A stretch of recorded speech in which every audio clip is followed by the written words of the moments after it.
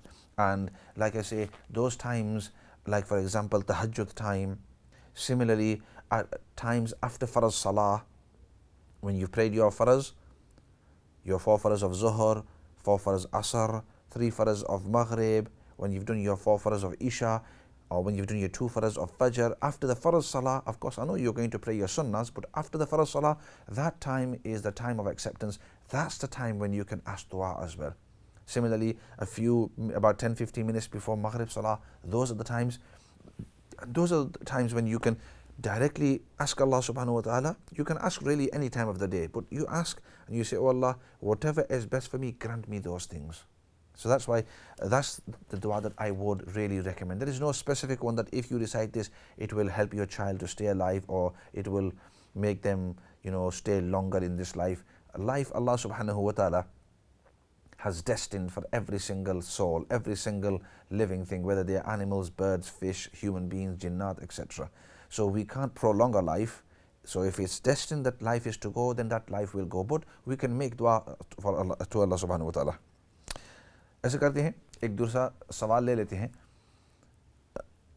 السلام علیکم ورحمۃ اللہ وبرکاتہ. ایسا لگتا ہے کہ ان کی کال ڈراپ ہو گئی ہے, تو چلو اور تو باقی کالز نہیں لے سکتے. پروگرام کو اسی پر اختتام کرتا ہوں کہ اللہ رب العزت ہم سب کو دین کی سمجھ نصیب فرماوے. اور بہت سارے لوگوں نے دعا کا کہا ہے, تو میری دلی دعا ہے کہ اللہ رب العزت آپ کی جو جتنی بھی جائز حاجات ہیں, جتنی بھی آپ کی جائز حاجات ہیں, جو آپ کی مصلحت کے موافق ہو اور جس میں اللہ رب العزت کی رضامندی ہو, کیونکہ اس کی رضامندی یہ بہت ہی ضروری ہے, اس کے بغیر کوئی چیز ٹھیک نہیں ہے. اللہ کی رضامندی از دا موسٹ امپورٹنٹ. تو اللہ رب العزت آپ کی تمام جائز حاجات جو آپ کی مصلحت کے موافق ہو اور جس میں اللہ رب العزت کی رضامندی ہو, اللہ رب العزت ان تمام کو قبول فرماوے, ان تمام کو قبول فرمائے. جتنے بیمار ہیں اللہ رب العزت ان تمام کو شفا نصیب فرمائے. دعا کر لیتے ہیں. الحمدللہ رب العالمین والصلاة والسلام علی سید الانبیاء والمرسلین محمد وعلی آلہ وصحبہ اجمعین.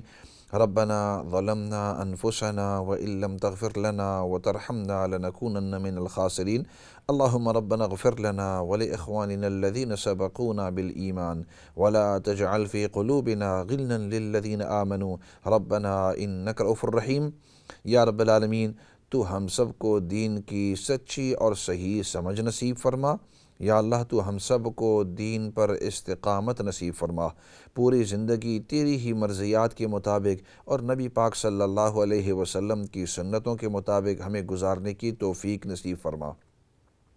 یا اللہ جتنے بھی بیمار ہیں, چاہے روحانی بیمار ہو, جسمانی بیمار ہو, یا اللہ سب بیماروں کو شفا نصیب فرما. یا اللہ ہماری دل کی کدورتیں ان کو دور فرما.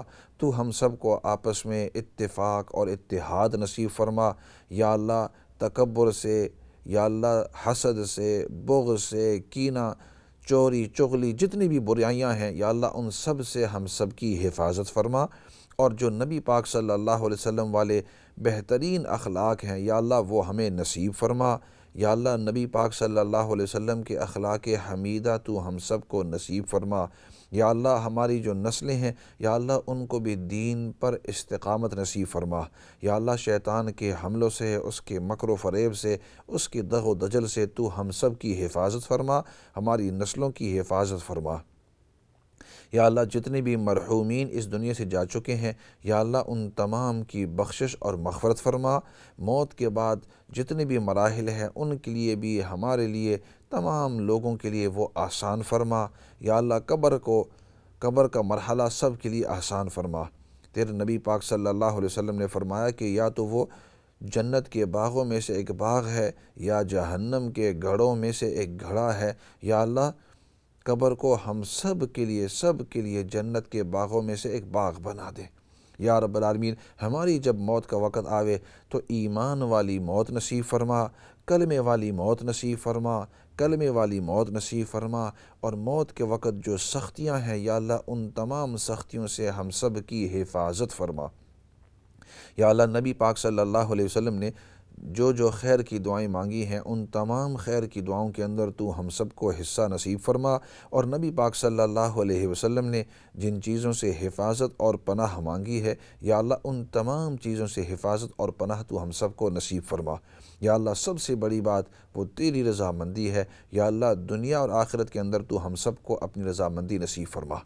یا اللہ جن لوگوں نے دعا کا کہا ہے یا لکھا ہے یا ان کو توقع ہے, ان کی جائز حاجات جو ان کی مصلحت کے موافق ہو اور جس میں تیری رضامندی ہو, یا اللہ ان کو قبول فرما. اور یا اللہ جن لوگوں نے محبت کا اظہار کیا ہے, پیار کا اظہار کیا ہے, یا اللہ ان کو جزائے خیر نصیب فرما. اور ہم سب کو یا اللہ اخلاص کے ساتھ دین کی خدمت کرنے کی توفیق نصیب فرما. سبحان ربک رب العزت عما یصفون وسلام علی المرسلین والحمد للہ رب العالمین برحمتک یا ارحم الراحمین. والسلام علیکم ورحمۃ اللہ وبرکاتہ.